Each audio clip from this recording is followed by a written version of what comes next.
نحمده ونصلي وسلم على رسوله الكريم اما بعد فاعوذ باللہ من الشیطان الرجیم بسم اللہ الرحمن الرحیم۔ میرے اور آپ کا مقصد حیات اللہ رب کائنات کی رضا کو حاصل کرنا اور جنت کو پا لینا ہے، اور ان کاموں سے اپنے آپ کو دور رکھنا ہے کہ جن سے اللہ ناراض ہو جاتے ہیں۔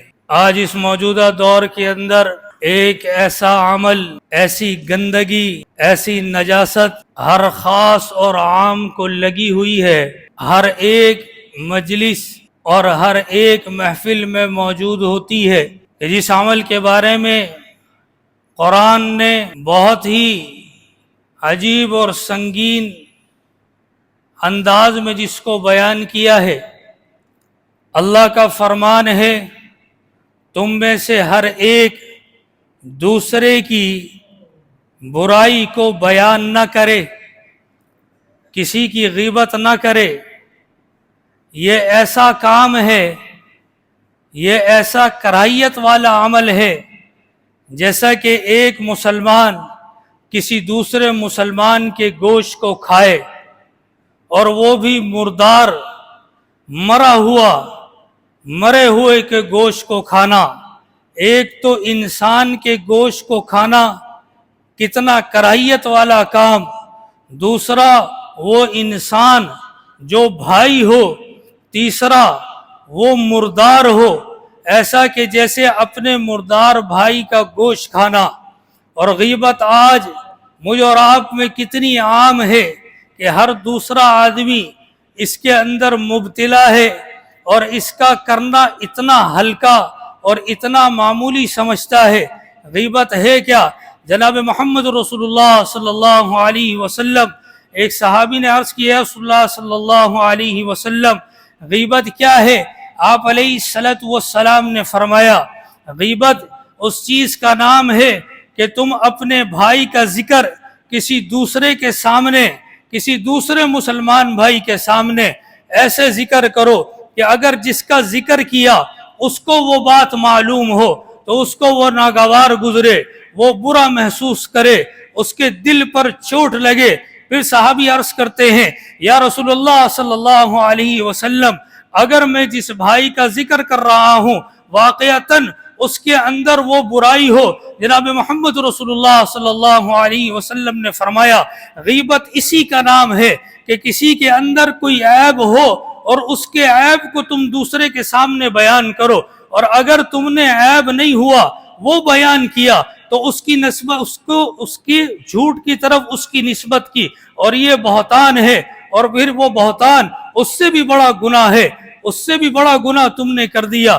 تو غیبت ہم میں کتنا عام ہے، ہم بھی تو یہی کہتے ہیں کہ یہ برائی تو فلاں کے اندر ہے، میں تو اس کے سامنے بھی کہہ سکتا ہوں، میں تو اس کے منہ پر بھی کہہ سکتا ہوں۔ زندگی کے 20 سال گزر گئے یہ کہتے کہتے، کسی کے 30 سال گزر گئے، کسی کے 40 سال گزر گئے، کوئی 50 سال کا ہو گیا، کسی کی عمر 60 سال ہو گئی، یہ کہتے کہتے، غیبت کرتے کرتے کہ میں تو سامنے بھی کہہ سکتا ہوں، میں تو منہ پر بھی کہہ سکتا ہوں، لیکن 60 سال کے اندر اس نے اس شخص کے سامنے اس بات کو نہ کہا، اور اگر کہہ بھی دیا، اگر بول بھی سکتا ہے اور بول بھی دیا ہے، اور بولنے کے بعد بھی کسی دوسرے کے سامنے اس کی برائی کرے گا، تب بھی غیبت ہوگی۔ اور غیبت کا گناہ ایسا شدید ہے جیسے شراب پینے والا شراب پیے، حرام ہے، اسی طرح غیبت بھی حرام ہے۔ بدکاری کرنا جیسے حرام ہے، اسی طریقے سے غیبت بھی حرام ہے۔ شراب پینے والا شراب پیے اور پھر اس کو ترک کرے، اللہ سے معافی مانگے، معافی مل جائے گی۔ بدکاری کرنے والا بدکاری کو چھوڑ کر توبہ کر لے، توبہ قبول ہو جائے گی۔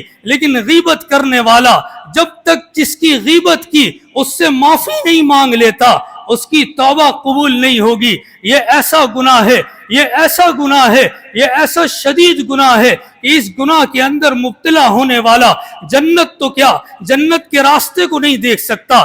جنت کے درمیان بندے اور جنت کے درمیان ایک پل ہے جس کو پل صراط کہتے ہیں, اس کے نیچے جہنم ہے, اور جب اس سے گزرے گا جہنمی جہنم میں گر جائیں گے, جنتی جنت کو پہنچ جائیں گے. جناب محمد رسول اللہ صلی اللہ علیہ وسلم کا فرمان, غیبت کرنے والا جب اس راستے کے اوپر پہنچے گا روک دیا جائے گا, تو اس راستے پر جا نہیں سکتا. کیوں؟ جب تک کی گئی غیبت کا کفارہ ادا نہیں کر لیتا جب تک تو اس راستے کے اوپر چل نہیں سکتا. آپ علیہ السلام کے پاس دو عورتوں کو ان کی خدمت میں پیش کیا گیا جو روزے کی حالت کے اندر ہیں اور پیاس کی شدت اتنی ہے کہ مرنے کے قریب ہیں. سرکار دو عالم صلی اللہ علیہ وسلم نے فرمایا برتن لاؤ. برتن لایا گیا, کہا اس میں قے کرو. ان عورتوں نے قے کی, اس میں خون نکلا, گوشت کے لوتھڑے نکلے. جناب محمد رسول اللہ صلی اللہ علیہ وسلم نے فرمایا کہ تم نے جو اپنے بہن اور بھائیوں کا گوشت کھایا تھا یہ وہ نکلا ہے, یہ وہ نکلا ہے. غیبت کی اپنے بھائی مرے ہوئے بھائی کے گوشت کھانے کے برابر اتنا گھنونا اور اتنا کراہیت آمیز گناہ اللہ رب کائنات, اللہ مجھے اور آپ کو, اللہ تمام مسلمانوں کو اللہ اس غلادت سے دور کر دے. وآخر دعوانا الحمدللہ رب العالمین.